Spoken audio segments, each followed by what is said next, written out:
Good morning.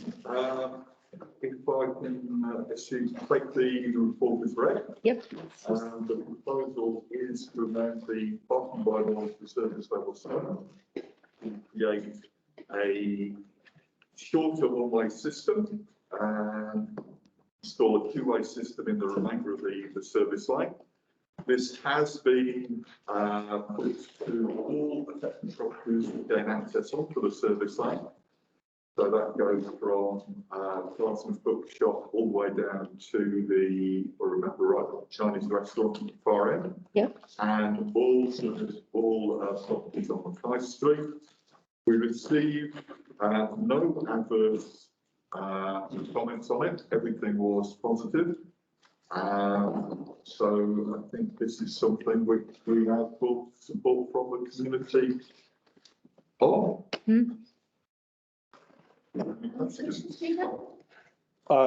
would just like to commend you on a fantastically pragmatic solution. Yep. Thank you. On that note, I'd like to move the resolution. And I'll second, oh no, Cheryl had. Got them before you. Yeah, good. Yeah, Thank you, it's been festering for a long time, that one. Yeah, Sorry? Moving on to 5.2. No, Martin. Oh, sorry. And so the report doesn't make any, it talks about putting the smaller bi-directional arrows pretty much alongside where the childcare is. And out on the street, the service lane that goes out onto Mackey Street, Yes. at the moment there's currently a really large turning arrow. Yeah. Is part of this getting rid of that as well? Because I think that's confusing for people trying to come in and Yes. think it's going to By making it a two-way system, we've also looked at the requirement for the left turn only.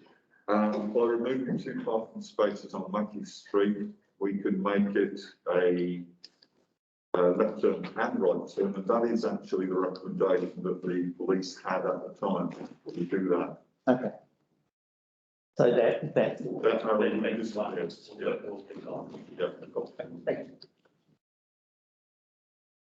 All right. All those in favour? Aye. Yeah. Moving on to 5.2. Licence to operate. Makes sense to me. Yeah. So, do I take the report as read? this is where Coin Savers, is that right? That's correct, yeah. Is that whole building going to be redeveloped? My understanding is that the bottom floor is going to remain as a retail premises. And currently the proposal is for 2 flats to be built on site. Right. Okay. The same thing happened across the road where Unichem is now. There's 2 flats above the chemist shop. And to me, to have the opportunity to have 2 more premises without taking up more land but air makes perfect sense to me. So I'd move the resolution. I'll second that. Just some questions here.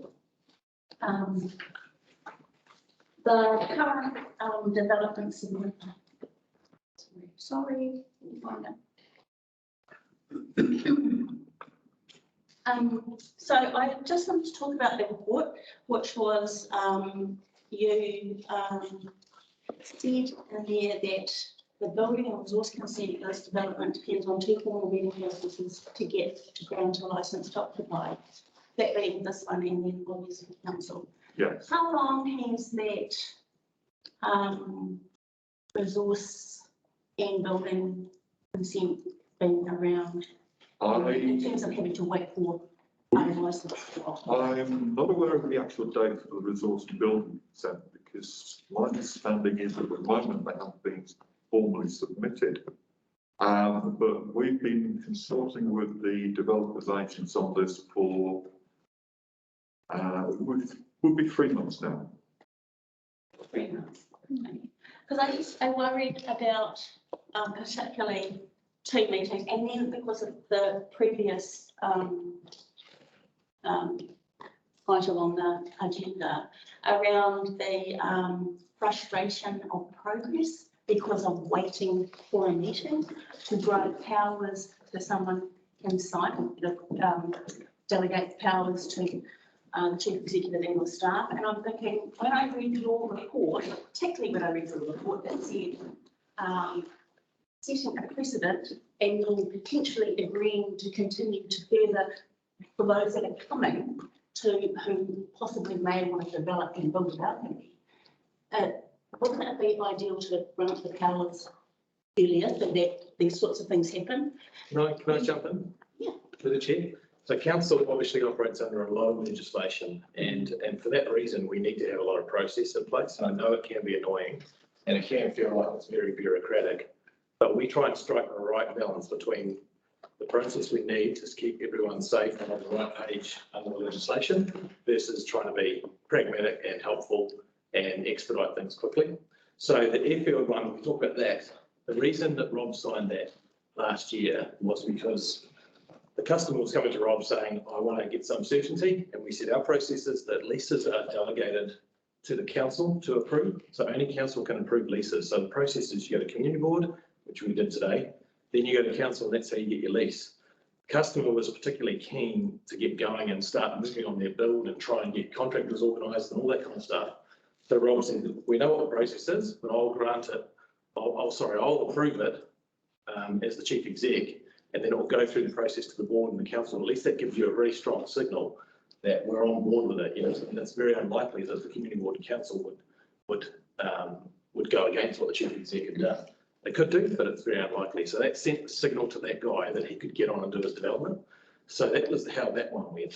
For this one, I think we need to maintain some kind of process and control over these types of things, because as soon as you delegate everything down to staff, I think you run a risk if you delegate everything down to staff. You know, this is a public entity; it's a public body.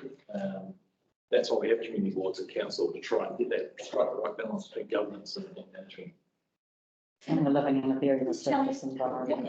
Yeah. One of my thinking is this afternoon, as we discuss, what we've learned over the last 3 years, I think we look at meeting cycles, whether 6 weekly is useful, whether monthly is better, how they link, because that to me is one way that we could improve our processes is to have, so I know there'll be pros and cons, but I think that's one of the things I'll be suggesting is looked at for the new term. Appreciate that. Yeah. It doesn't change my mind though. No, I understand. I think Cheryl raised a good point that we are a very litigious society. So whilst it's one person saying, I want to go and do this, I want to be able to build a balcony over public space. And we might go and say, we might all say, we love that idea. That's great. Because I do love it. I think, like Sally said, to get another accommodation, living space in the centre of Thames, fantastic. But you're going to equally get other people who say, what are you doing? This is public space. You've now gone over, this is not private. Again, we are a litigious society. We just need to make sure that we keep ourselves and you guys safe with the process, whilst not going over the top and everything. So it's never easy trying to get the right balance, but that's what we're trying to do. Okay. So I just had a question on the comprehensive report. The second paragraph talks about, says, as both building and resource consent for the development upon the licence being granted, any current development submission must be delayed until its matter is resolved. So does that put a pause on the 20-day, or does that put a pause on the whole process? Does that therefore mean that it's an additional delay for the developer? Yep. Or can some of that work carry on? If I may, the development relies on the creation of an exterior space for the property. And as I noted in the comprehensive report, this has been addressed at the rear of the property by putting a balcony actually within the property boundary itself. That could also have been done by the developer at the front of the property.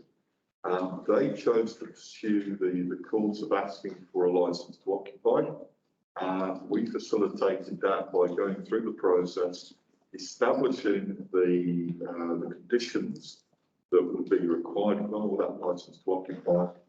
And then, as I say, going through the process and providing the report so that it can be ratified by council. The developer could have made the decision to either put a single flat up at the top or put two flats with two balconies, neither of which were in the road reserve. It was an economic decision on their part to try and maximise the development potential for the site. Right. So Martin, are you asking that there's a suspended, you talked about the building and resource consent being suspended in the Building toilet? resource consent. Yes. So, but there isn't one at the moment. There isn't one at the moment. If it had been applied for, then it would have suspended that process because they have no right to construct a balcony without the licence to occupy. Yeah, so that's where I was sort of going down the track of But they've got applications.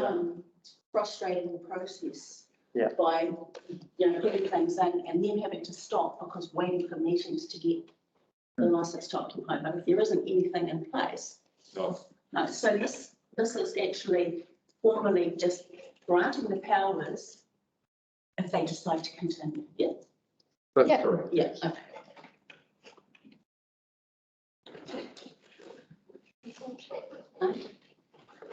Right, let's go. Yeah. On with So, support the let's say, resolution. Aye. Aye. and Sure.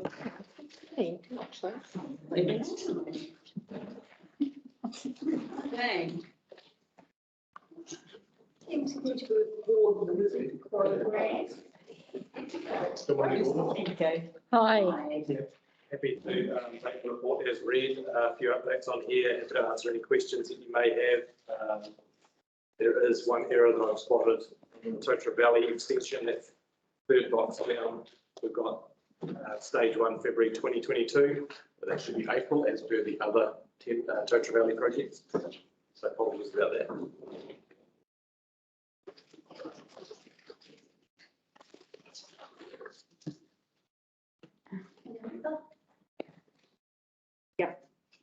It's nice to see some blue things on there. Yes. Ready? Good.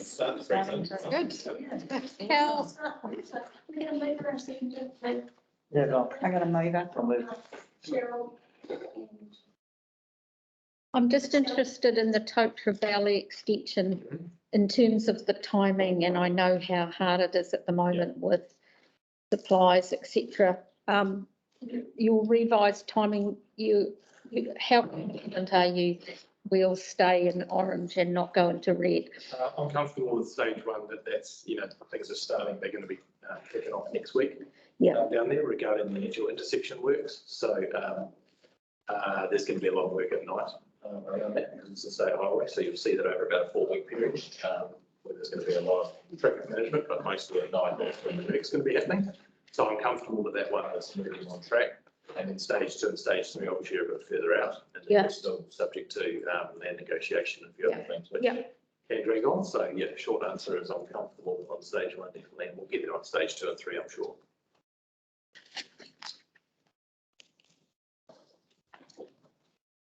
Under the streetlight renewals, we've got 2 more poles which are being replaced this month, and then that'll be that project done. So that one will cross to blue next time.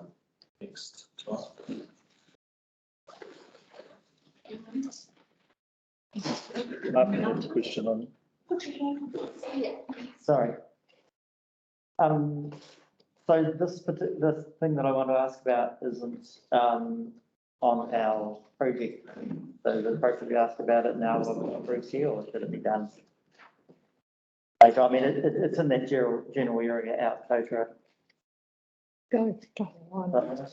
So just with the work that's currently happening between Brooks and Corporal Yes. on the state highway, was that all primarily because of the development that's being done?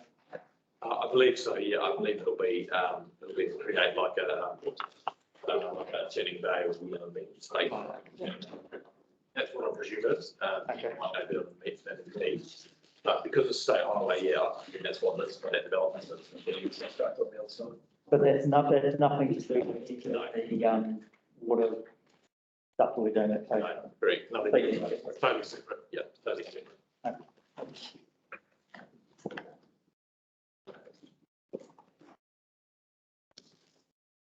Cool. Yes, thanks, how are you? I'll see you. Change chair, back into right. Well, we were all there. Yep. Any further questions?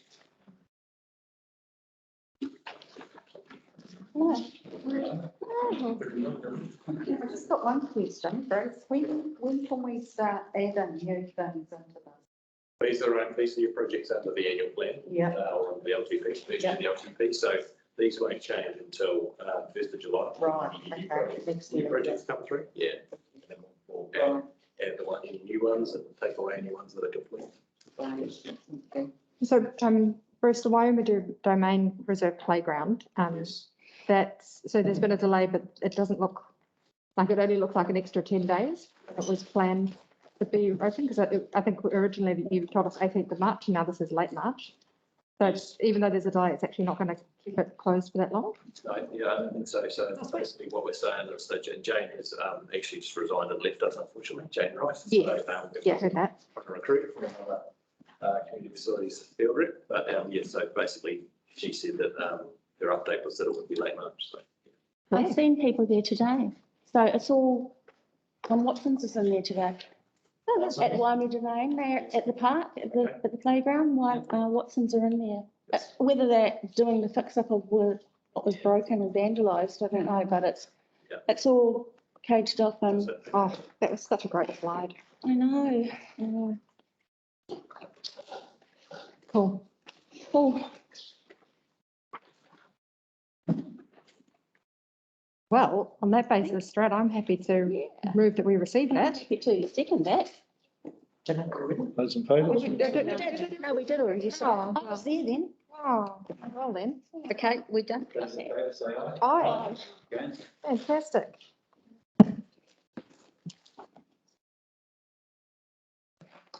We'll just carry on with the action. Sure.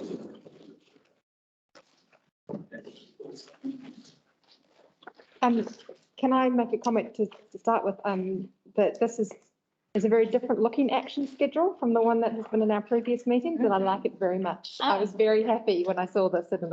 Yeah, so thank you for the changing that in a lot more detail, and it has made it a lot more useful to me, so. Good changes there, hooray. Yes. Take it as being read.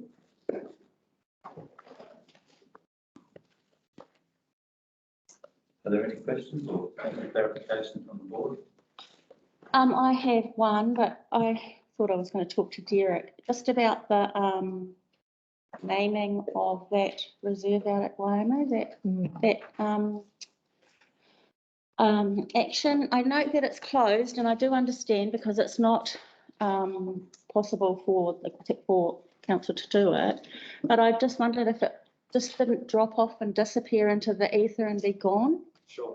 I also, I've been doing quite a bit of work in the background about how they took that piece of the land and built the other side up and then sold it, and that is actually a floodway. So maybe that's the reason why they don't want to name it. I don't know. But I really would like to continue to get it named. My understanding is, because I've spoken to Derek about it a bit, is that Waikato Regional Council doesn't have policy around naming a reserve. They've got them for water pumps and those sorts of things. So can I just ask that it doesn't Drop off. fall off? Yeah. I mean, I'd probably look to Ari and Jenna just to see what's the best way to manage this, whether that stays on the, on the action schedule as an item. I don't know what the Yeah. best way to handle Through that the is. chair, the last conversation that I had with Derek is that he has informed Waikato Regional Council, and that was the answer that was the response that he was given, but I can ask him to contact them again. Well, it's because it said that they could look at it in the new year and we're Yeah. actually here. Yeah. Yeah. Yeah, that's a good point. So we can reopen that and make sure that Derek can respond back to them. Well, thank you very much. Yep, no problem. Excellent. Any further questions? The mover and seconder. Mark, are you? Yep. Second, Peter, all those in favour? Aye. Thank you very much, Chris. Thank you. Pretty straightforward, wasn't it? Was. We could move on to the report. Okay, now. And the reports, we just circulate around the table, I guess. We'll start with yourself as well. Just from a council point of view, CE, needing, change of leadership, so that's a process.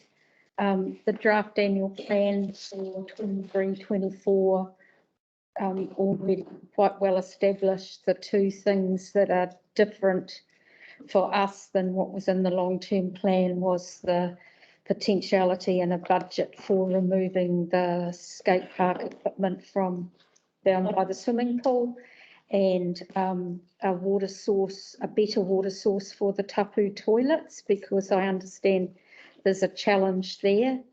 And I'm just trying to think of anything else. And that leads me to a sense that quite a lot gets done really early in the planning cycle. And this afternoon, when we talk about what we've learned from this term, to me, that is part of people's orientation and understanding of how important it is to get ideas in well before you've even thought of it. So I just want to highlight that the opportunities for doing a lot from now until October to change is almost gone. And that's a reality. And how do we make sure that as a board we're as prepared as possible for the next long-term plan process? So that's all I want to say. And it's been interesting time around vaccinations and mandates and things like that. And I think it's really important, if I sound, John Morrissey called me auntie the other day, which means that I need to get more spunky, but never has there been a more important time to work together, work respectfully, understand that people will have different opinions both around the table and in our communities nationally and globally, and we need to be very careful to do no harm to each other, and hopefully from that point do good. End of sermon. It's very nice. I know that connectivity is team, a big part of it. And as Rob said, be able to have the awkward conversation. Yes. Yes, so I take, Just read out your stuff. take the report as read. So a few things I mentioned that around the airfield, the issue is around the lease, and we've done some things this morning. I think it's probably important. I would like to communicate to the board what the lessee has expressed to me at sort of 5:30 yesterday afternoon in a phone call. But essentially last week he met with his lawyer and he's decided to pull the plug on the lease. The lawyer has advised him that that's perfectly okay because he does not have an active lease. It's not active until March the 23rd. And the issues that he outlined was firstly, from the time that the chief executive signed the lease, it was 1 month before he as the lessee got a copy of the lease. The first thing he did was to note that it hadn't been dated, and when he went back to council and they explained to him, well, the reason it hasn't been dated is because it doesn't become active until it is approved on March 23rd. And so he therefore took that to mean that he doesn't have a valid lease and therefore there is no certainty for him. And therefore he wouldn't be able to continue to get the contract sorted out for building a hangar. So when that was explained to him, he kind of understood, and he said, I perhaps could have forgiven that and moved ahead. But he said that whole process has been very frustrating to go through everything I've gone through, including the years before, and then to find that I don't have an active lease. And he maintains that in his initial discussions with TCDC, that was never made clear. Second thing was, when he was discussing with TCDC about the lease, it came up the issue in the lease about having to pay outgoings, and had discussions as to what that actually meant. And it was clear from the discussion that the outgoings compared to the lease things was going to be said, quote, beer money. So he said the outgoings, because it was outlined that he would be getting this percentage of the overall costs, etc., it would just be beer money. Insignificant in compared to the lease costs, he was led to understand. That he was just being requested to trust the council that would do the calculations and it would all be all right.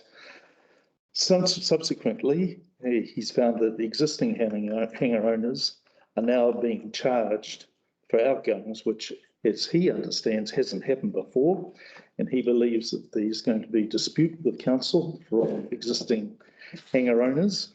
And when he looks at the outgoings that they have been charged, and he said, realising that my hangar is going to be 3 times larger, it's clearly not going to be beer money that the council is going to be having me paying outgoings. I cannot trust these people, and they haven't done the allocations in a way that was communicated to me. Why would I want to do business with these people? And therefore, why would I sign a lease that would put me in this situation? Went on to say that he believes that TCDC will be in dispute very soon, and he doesn't want to be the part of any disputes with the council. And this is not my first experience in dealing with the council staff, and therefore it doesn't surprise me that it's turned out this way. So we had this discussion, and I said that it would be raised at the community board meeting today, and that I would update him at the end of the session. My recommended actions were, firstly, that the council needs to fix the relationship with the lessee, and I don't understand all the detail behind it, but clearly it needs to be fixed. And from my point of view, he's a customer of the council, and he's a very unhappy customer. And I think we should be asking the council to get back to him. And my second one is to alter the process, which prevents 3-month delays. And we've obviously already done that, which is absolutely fantastic. So I'm not convinced that he will pull out the lease. I think the journey has been so long and so arduous for him at this point that I think he would feel that he was giving up the fight. And at the end of the day, having a hangar here in Thames for him would be a desirable thing. So I believe there is the opportunity for him not to do that, but I think there needs to be further discussions between he and the council to resolve those issues. And I would ask that whoever is responsible in the council staff do that.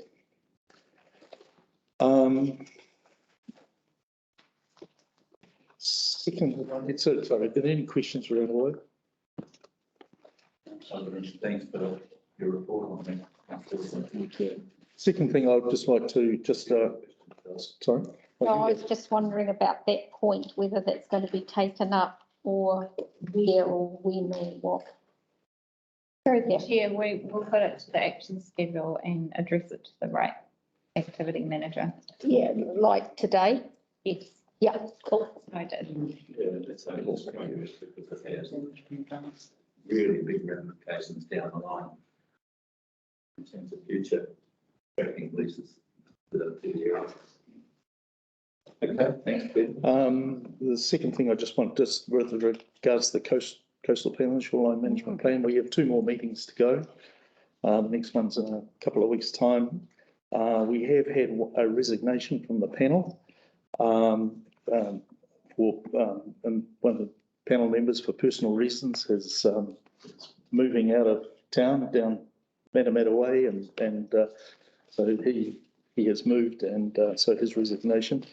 He's made a valuable contribution to the panel, has brought a really good perspective to the panel, but I think with just 2 meetings to go, we've kind of done most of the grunt work.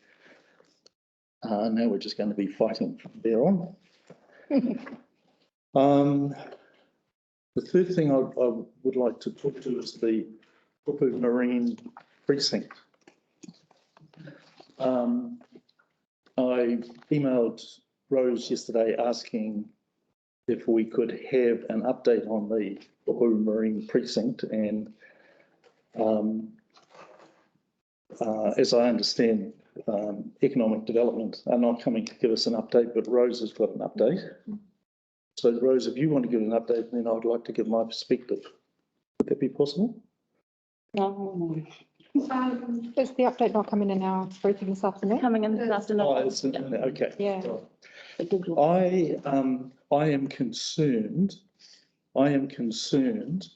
that the fantastic opportunity at Kupu for us in our community is being undervalued or underrepresented by the council staff.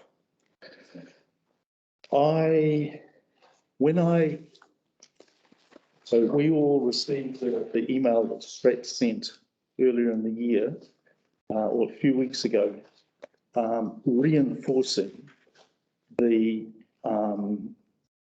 wish for option 2 of in the Marine Precinct to be the one to be carried forward.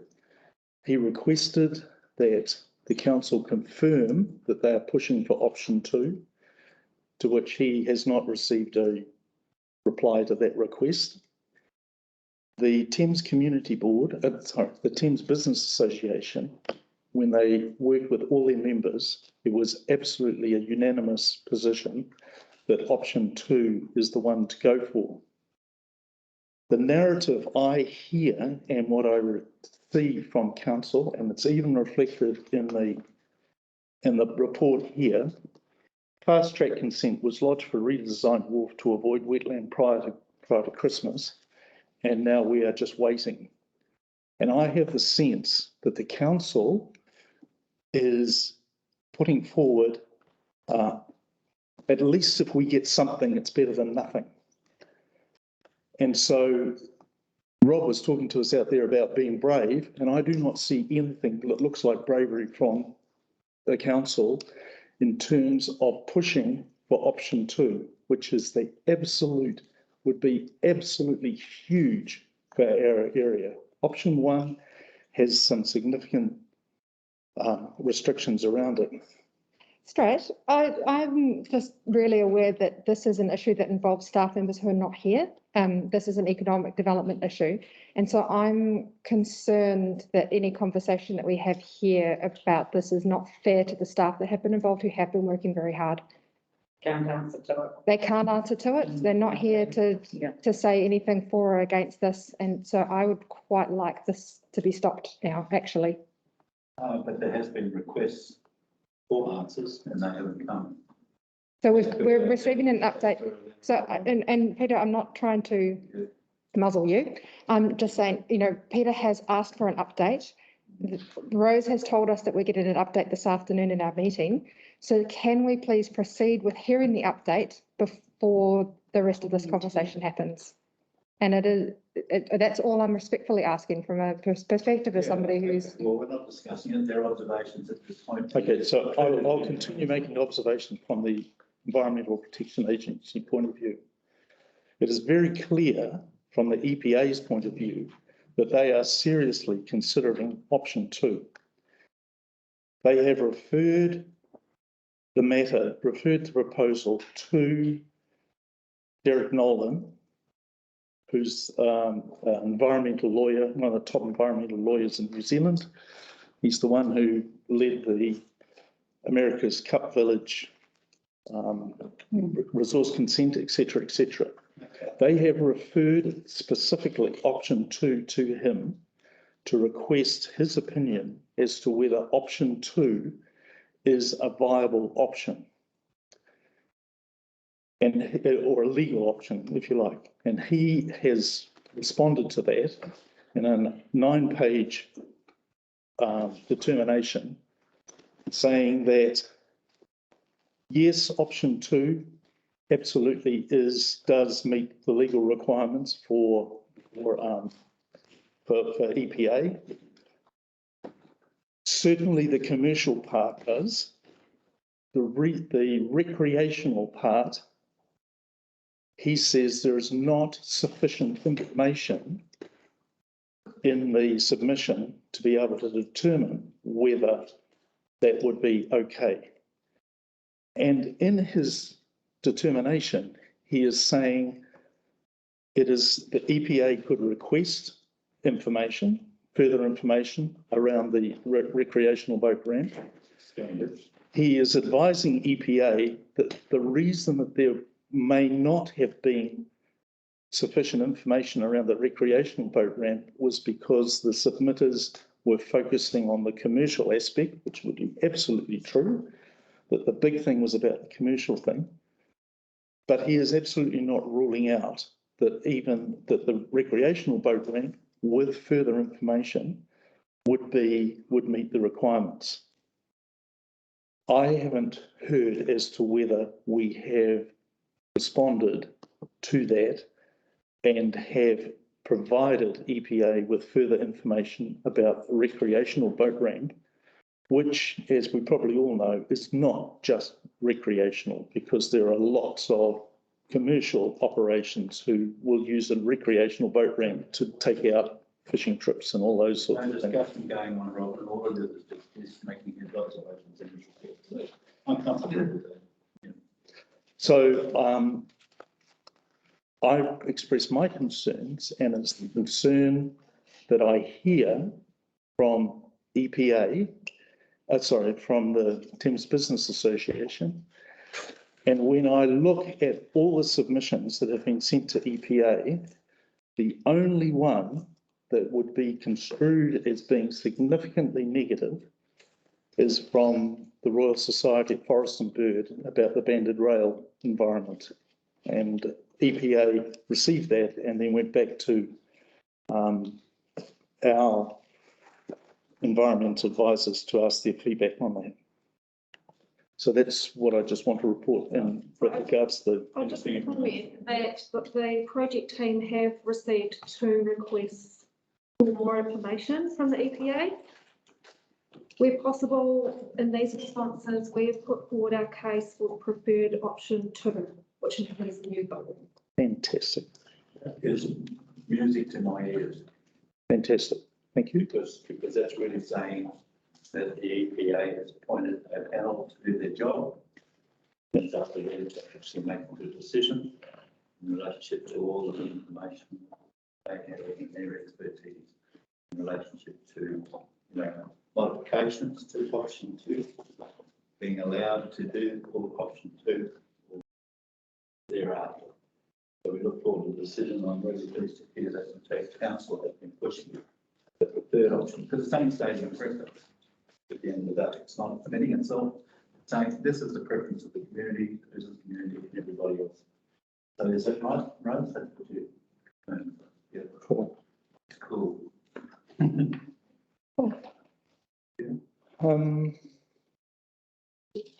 Good thing is, what do we do with the information we received this morning about waste management? What do we do with that? On the action schedule, wouldn't it? Well, I presume it'll get For this year, for this fed year. through Bruce's team and That's correct, and with the petition that Chiki had tabled, that's already with the activity managers, and they're already preparing a response. Right. But there are other items that are coming to our council meeting, which may alter the response. Is that correct, Bruce? To the chief, I'm not sure if we'll alter the response or not, but there's stuff coming to the council meeting about consultation. Who those little gaps, consultation, so. Yeah.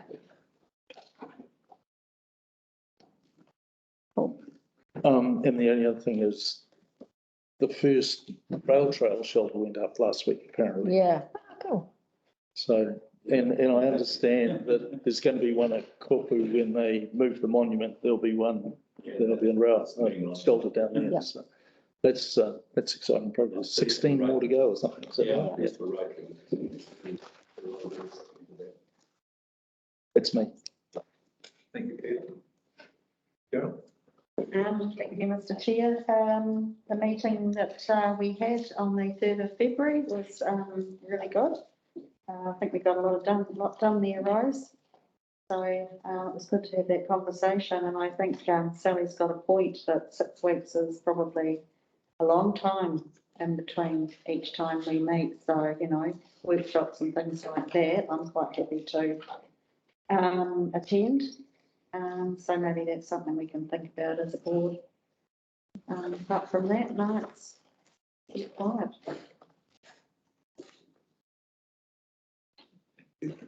Alrighty. So Councillor Sinclair and I attended the croquet club, who had a number of issues they've got down there. Briefly, there's a unofficial seawall made of bits of concrete and tyres tied together with wire and other stuff, which broke during the last flood and has affected the ability of their greens down there to grow grass. They've also had issues with moss because of the shading of the trees, and also issues with the trees spreading their roots, taking out water pipes and starting to intrude on the surface. So we've raised that with Rose and several departments within council are looking into that. Yes, I don't, there was a report in the media on the paper the other week about the potential 1.1 billion bill for the SNP work. Yeah, I must admit the feeling slightly, not blindsided, but yeah, it might have been nice if we had, and maybe the people on the panel had seen that report, but I know I haven't, so I don't know whether that was an email I missed or whether I just wasn't on the distribution. But yeah, a number of people said to me and members of the public said, oh, you know, so how much money are we going to spend? And I wasn't able to help them there. We've had a number of discussions and workshops at council level around food waste and council waste strategy. And thinking about Lou and Shaki's presentation today, I guess to me they seem to be after the community boards to make a resolution at their meetings that can go forward to the next council meeting, saying that they're in support of community groups helping to operate the RTSs. I don't know whether, I don't know if we're actually able to make a resolution in this meeting or whether it would just be a letter from the board chair saying that the community board supports that, but I do feel it's important that this meeting gives an indication at the next council meeting about our support for food waste and, sorry. Ari, why are we not able to make a resolution? Because there is a process for raising matters for a decision. So that would be a report from the chief executive or a report from the community board, which would then go up to be considered. So that's how you would, that's the process of how you get matters on. Can we start that process? You Too can. late for the next meeting. Well, I think, yeah, it's probably not something that sits in the file of members' report. Through the chair, I do Sorry. know that. We're actually in the members' report, so. Yeah, well, Yeah, through the chair, I do know that Tairua apparently are looking to put a notice of motion up at their next community board meeting. So that is one way that you would start the process of getting the The decision. next community board meeting is in April. I'm a bit concerned about the timeline, in terms of it being soon enough. And for me, sitting on both, I've heard that information. I haven't heard a response to that information. And as an individual, I can potentially agree with everything that was said. And then I hear other information that makes me think what is the best for the whole. So I'm just acknowledging the challenge of being on a community board and a council, different processes. So I'm just acknowledging that from that thing, it makes perfect sense. Yeah. And however, is what else is, like, for example, I heard the other day, and I realise we're a members' report, that even though it's 60% of blue bags, correct me if I'm wrong, officials, that's only 13% of our total rubbish. So when Len's talking about rubbish from construction, is that more important than, you know, like, those are the kind of dilemmas I'm faced with around the council table. And so that's all I'm saying. So and I realise that the members' report is not the right place for this, and I'm sorry, but I think since we're talking anyway and everybody else has jumped in. One way that I see forward in terms of this is that you're right, the notice of motion going to the April meeting is too late. But we have a special council meeting on the 8th of March to adopt the consultation document for the annual plan. And during that process, we'll also be consulting on some waste stuff. Yes, Bruce? So can we use that opportunity as the community board to put a submission into the consultation process? So we can just put that out there as an idea. Martin can get on with his report, and then we can tackle that after the 8th of March when the consultation document is out. Yep. We can put a submission in. Cool. Good idea. Good idea. So we'll open up the discussion. Sorry, taking for one, two meeting reports, but just pick up on Ron's point. So through the chair, on the 8th of March, there will be information going to council regarding that consultation that we're having at the same time as the annual plan, not part of the annual plan, but at the same time for a month around food waste or organics. So around the three options that we've got around how we do organics.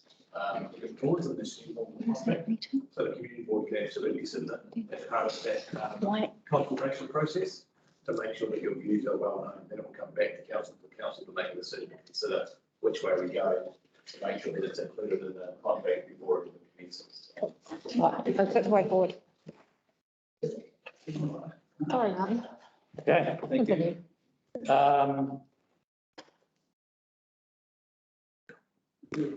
So also something a number of members of the public have expressed to me, the frustrations around delays of trying to do things as far as development. Obviously, we've had the one at Coinsave and the airfield have already been talked about today.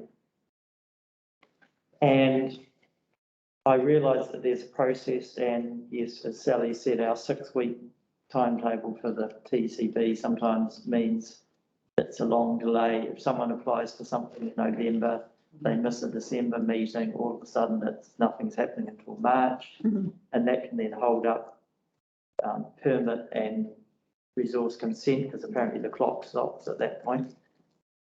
Because council starts to say, well, why should we work on something when, if that license to occupy or whatever it is, isn't granted? But yeah, and I don't know what the answer is. trying to have conversations about whether some matters, I know at Board of Trustees for Schools, the ministry allowed for decisions, relatively minor decisions to be made as long as every member of the board was emailed and every member of the board replied, either yes or no. And I wonder if there's something that might be able to be done that way. I mean, we're all electronically connected, and sometimes for a discussion that might take 2 or 3 minutes, that 3-month delay just is just not great. And these people are our customers. We've got our economic person Mitch trying to get development and stuff happening, and people will go elsewhere. Like the airfield man may go elsewhere, he may stay. Person developing trying to do an apartment above the building may go elsewhere. And yes, we still have to fit within those processes that we've got and make sure that no one's going to be able to sue or challenge it or all the rest of it. But yeah, it's highly frustrating for people that are trying to get stuff done. And anyway, that's me. Okay, thanks, Mark. Oh, Robert? well, you haven't heard from me since November, so I've got a lot to say, but that's all good. I've been, during the summertime when I had slightly fewer requirements to be in town at certain times, I took the bus and had a good old chat to the bus driver. I was particularly interested to see that we were running some feedback surveys over the course of the summer, and that the bus driver was very proactive in terms of talking to people about that. So I felt really good about that process. The other bus users were all still happy and lots of connections being made there. So that was grand and happy, and a bargain at $2. Just addressing the solid waste issue. Yeah, Martin and I have met with people in the community. You've had barbecue conversations, official meetings, and we've talked with the team. So I feel like I've spent a lot of my time talking about rubbish and food. Awesome. We had our Audit and Risk Committee meeting last week. And amongst the highlights of that, because it's an issue that has been quite important to this ward in particular, was that we have now progressed, because it's a committee of council, we have now recommended to council that the climate declaration is signed by a councillor, which gets that progressed further. In November, I talked to you all about the CAB and the amazing job that they're doing, and I hope that you've been down there and see that their building is now bright yellow. It's pretty fantastic, so it's a good win. And I know that John from the property team, who's on holiday, has been working pretty hard to make sure that that's been done by that contractor. And I'm told by Tricia from the CAB that there's going to be a nice mural on that wall, so another win. It's been hot. It's been very hot, and so I've been doing lots of swimming, and being a naturally gregarious person, I've been talking to people at the swimming holes. I've been quite surprised this summer to find that there are people travelling from quite a long way to use our swimming holes. So the furthest I got was at the hole at Te Puru, where somebody said that they'd come down to spend the day at that swimming hole from Pukekohe. But people from Ngāti, people from Paeroa, and all around. So that's a feather in our cap, I think. In terms of the supports, a lot of the sort of nationally based support networks or regional, like Hospice Waikato, Leukemia and Blood Cancer Foundation, both of which I have personal involvement with, haven't been meeting in these COVID times, and for all of the reasons that are constantly in the news. But I did want to catch up with the Thames Community Cancer Support, and so I did. And while they admitted that they have been quite affected by COVID, they're still operating. And so I really wanted, but then they obviously have to operate in a completely different way. And they said that that's putting a lot more strain on their volunteers and putting a lot more strain on their committee, because they're having to make individual phone calls rather than having everybody to their morning tea. So I did want to just give them a shout out to say that they're doing a really good job supporting people in our community. So Thames Community Cancer Support, good on you. Fantastic job. And lastly, I think, gosh, it was November. It feels like a long time ago, November. But anyway, in November, we had a meeting with interested parties for the Kauranga Valley Cycle Trail, which of course was quite a big topic for us in the long-term plan. And then in December, I got this very happy little email, which I printed out, the initial cycle trail assessment. It was a really positive meeting. All the parties wanted to work together. And so this report, which, you know, I'm happy to loan you, but I would like back. The initial cycle trail assessment has done, and the report has recommended engaging the surveyor, engaging geotech consultants, and then getting the property team to look seriously at which land is which. So it feels like it's progressing. And I must admit, I'm sorry this week I ran out of time to get a specific update from Luke, who's this project lead on that, but I did just want to bring it and say that it was a big topic. There was something that was very interesting. It was something our town was talking about, and it has progressed. It's not on our action plan, no. Yeah. Council is involved, yes, it's a sort of, it's a partnership. And part of the meeting that we had in November was to see how that was going to look, you know, what the partnership would look like. So perhaps we could request an update at our next meeting from the team. Keen to see progress on that, so I'd like to see it on hand. Yeah. Robin, is that That's me. publicly available? Well, Luke sent it to the people who were involved, so I think I'd have to check. Yeah. I don't see why it wouldn't be, but I couldn't, yeah. Okay. Thanks. I don't want to put my foot in it, be too contentious. Be brave. I will be brave, yes, I'll be very brave. I had a couple of sports AGMs to go to, but they got postponed, so we won't be doing them. And I don't know what's happening. People are sick for some reason, so they're not holding them. Haven't been able to get. Yeah, I think too that it's that whole, you know, in a room all together as well. And when you start saying to people, "Oh, we're only allowed so many," it gives them the opportunity to not come rather than to come. So you don't get enough people.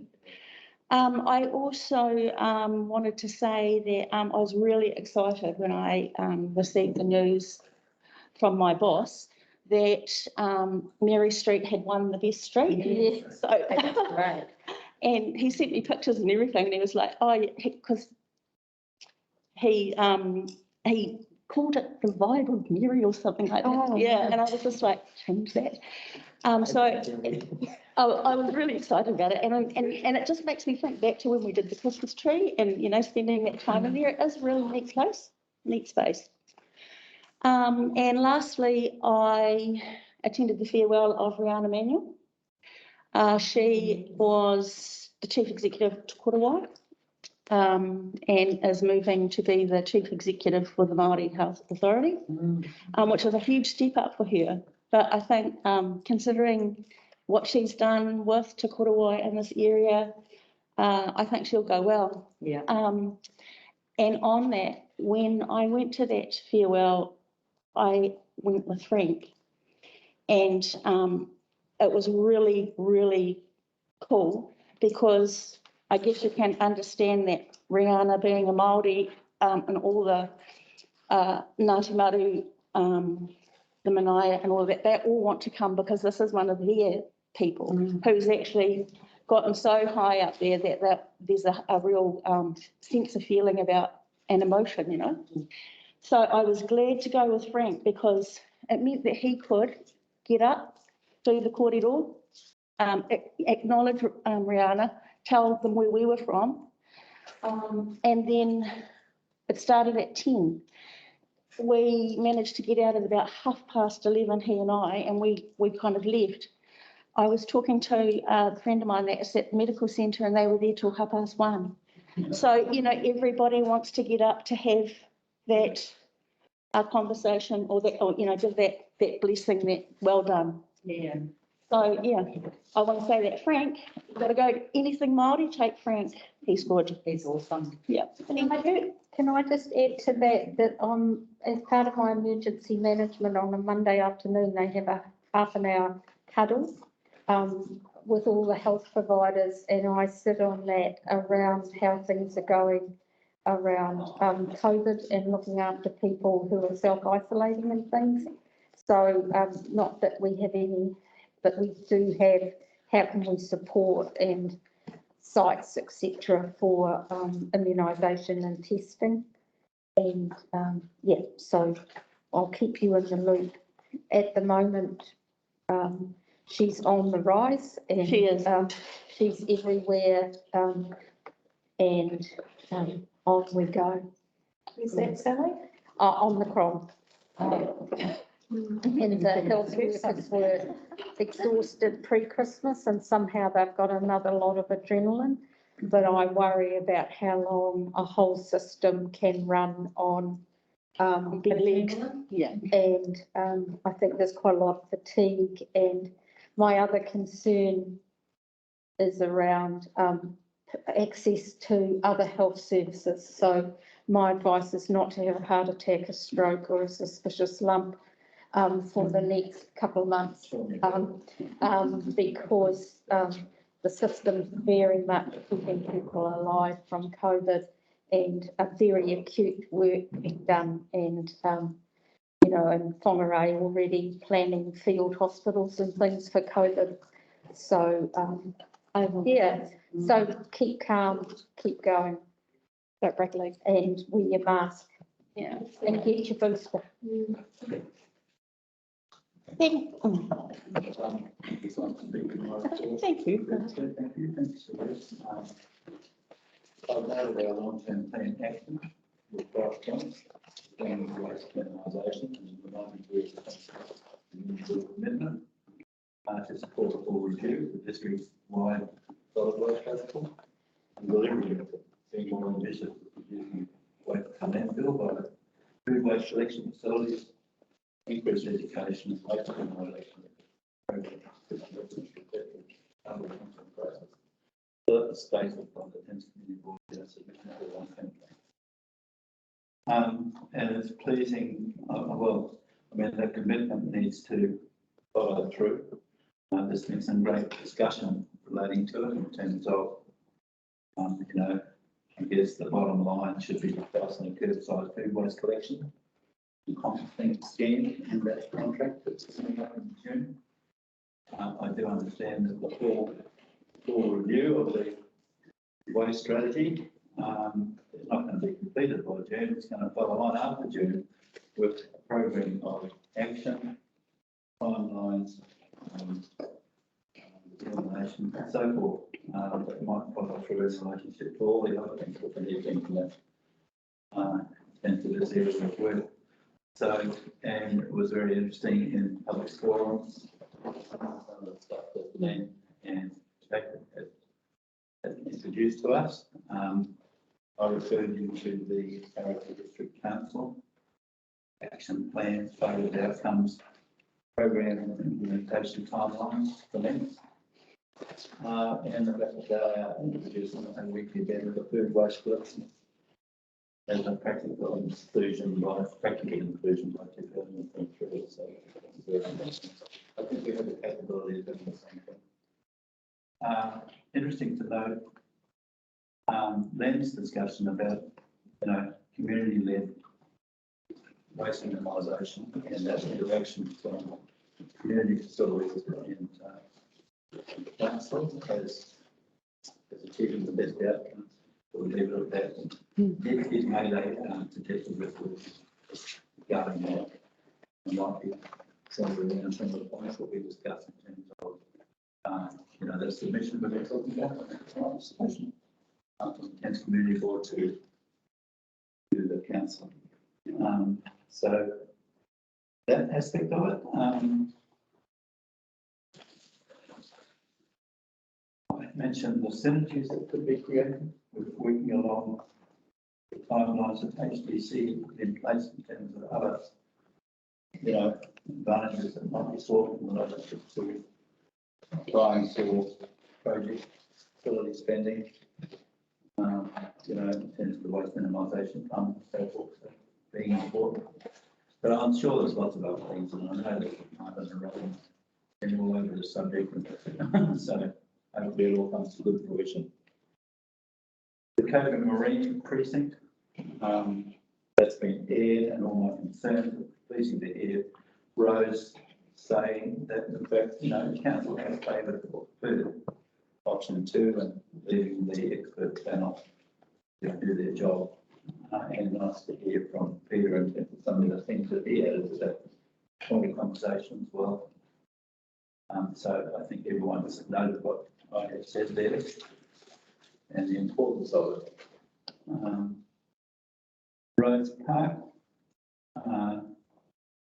well, just so pleasing to hear Andrew and Rose furthering that aspect of things through a program that gives some robustness about how we go towards the long-term plan in 2 years' time, and 2.5 years' time.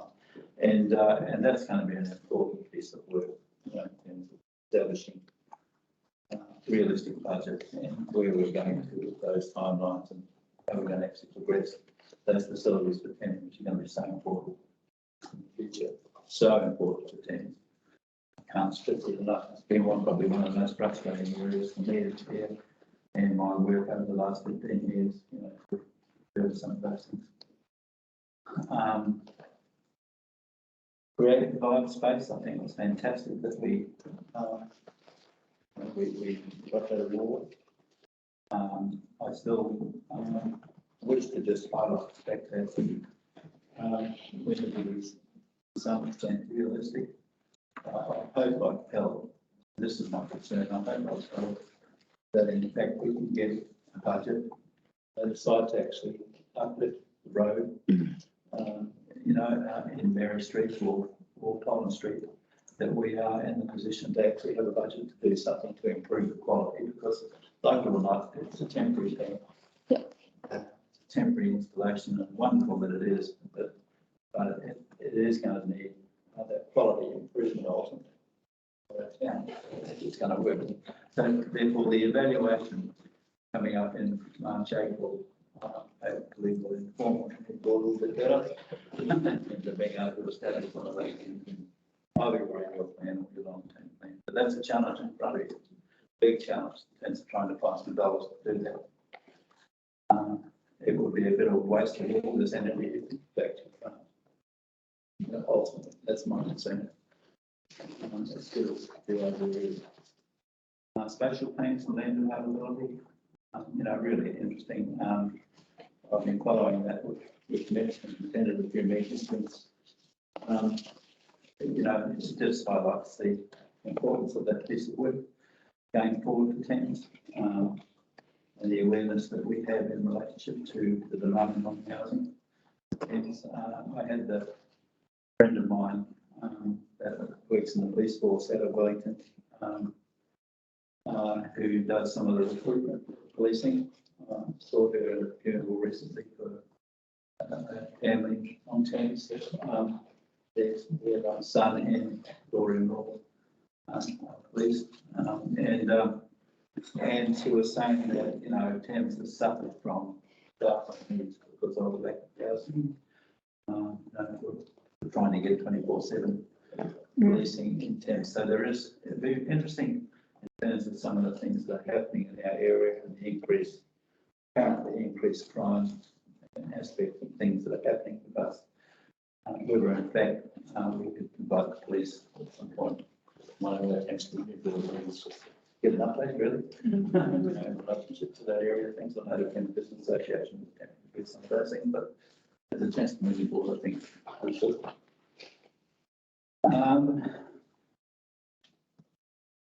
Other matters,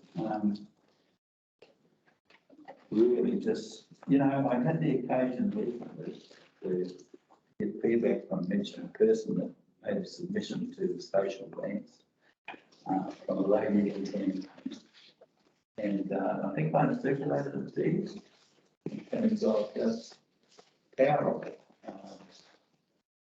Where she said that the best part about living in Thames was the sense of being part of a village to raise a family, where it has been easier to reach out and support.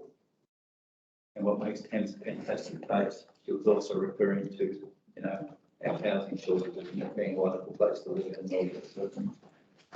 And that's exactly what I felt when we first came to Thames in 1983. And the movement from there in terms of my business life and things that we've done and the support that we've had, you know, from families in Thames looking out for our children all the time, you know, and what they're up to. And all this. It's been one of the most powerful things. And she went on further to say that Thames is well positioned to be a part for village life, and we've maintained that village concept of looking out for one another. Let the developments adopt the mantra of the village life so we can grow, but remain very nice community and a great place to raise our children. I think that really summed it up for me, and I thought, well, you know that I've been involved with a program of work and corporate cuts and the design strategy with Chris Moller. And the work he did in our community and the workshops that attracted a lot of people. I still believe that the document that community board and council is putting in front, almost in front of everybody, and thinking about that in conjunction with other drivers that they might be as warranted in terms of trying to generate public and private resources that could harness the future of that document, and it being a living document. It's powerful. It's not all in exact science, but I think you really need to reread some of those things in there and understand just how powerful it can be and how it can be developed. So, yeah, I mean, that's basically it. I see the walking cycle strategy, information strategy, and all those things that nice to hear about the Taron. I think will be the catalyst for some other connections like that, the we walk through cycleways. Our town, really, the beautiful thing about it is it's got that proximity between the hills and the sea. It's sort of a space that is so friendly in that sense, not a big space. And so much connectivity can happen in terms of walking or cycling or whatever. You hear of all these programs that people are engaged in terms of people that are, even training people to cycle. That sort of things that are happening. You have so much opportunity in terms of good walks and the Carolyn thing going to Maramarahi and linking up Paris to Trail. That opens up a whole lot of funding opportunities. I see some real future in our town being a cycle-friendly town. A compact place, sort of cycle-friendly. Yep. Again, that's probably me. I'll move on. Oh, and I'll second it, Sally.